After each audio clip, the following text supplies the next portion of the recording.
KSRTC ബസ്സുകളെല്ലാം Vadakkanchery ടൗണിലെ Indira Priyadarshini private bus സ്റ്റാൻഡിൽ കയറി സർവീസ് നടത്തുന്നതിനുള്ള സൗകര്യമൊരുക്കാൻ ട്രാൻസ്പോർട്ട് മാനേജ്മെന്റ് കമ്മിറ്റിയുടെ തീരുമാനം. ദീർഘദൂര ബസ്സുകൾ ഉൾപ്പെടെ വടക്കഞ്ചേരി ടൗണിലൂടെ സർവീസ് നടത്തുന്ന കെ.എസ്.ആർ.ടി.സി ബസ്സുകൾക്ക് പ്രൈവറ്റ് ബസ് സ്റ്റാൻഡിൽ പ്രവേശിക്കാനുള്ള സൗകര്യമാണ് ഒരുക്കുന്നത്. ഇതിനായി പ്രൈവറ്റ് ബസ് സ്റ്റാൻഡിൽ സ്റ്റേജിന് സമീപം പഞ്ചായത്ത് ആവശ്യമായ ക്രമീകരണങ്ങൾ ഒരുക്കും. യാത്രക്കാർക്കായി വിശ്രമമുറി, ക്യാന്റീൻ, ശുചിമുറി എന്നിവ ഉൾപ്പെടെയുള്ള അടിസ്ഥാന സൗകര്യങ്ങൾ സജ്ജമാക്കും. പഞ്ചായത്തിന്റെ കെട്ടിടത്തിൽ മുറികൾ ഇതിനായി ഉപയോഗപ്പെടുത്തും. സ്ത്രീകളുടെ യാത്രാ സൗകര്യം വർദ്ധിപ്പിക്കുന്നതിനായി വടക്കഞ്ചേരി പാലക്കാട് റൂട്ടിൽ കൂടുതൽ പ്രിയദർശിനി ബസ്സുകൾ സർവീസ് നടത്തുന്നതിനുള്ള ആലോചനയും പുരോഗമിക്കുകയാണ്. കെ.എസ്.ആർ.ടി.സി ഡിപ്പോയിൽ അടിയന്തരമായി നടത്തേണ്ട നവീകരണ പ്രവർത്തനങ്ങൾക്കും തുടക്കമിടും.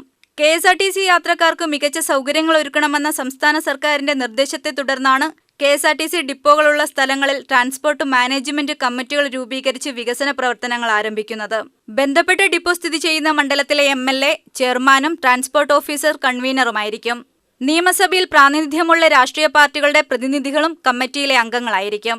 UTV news, Palakkad.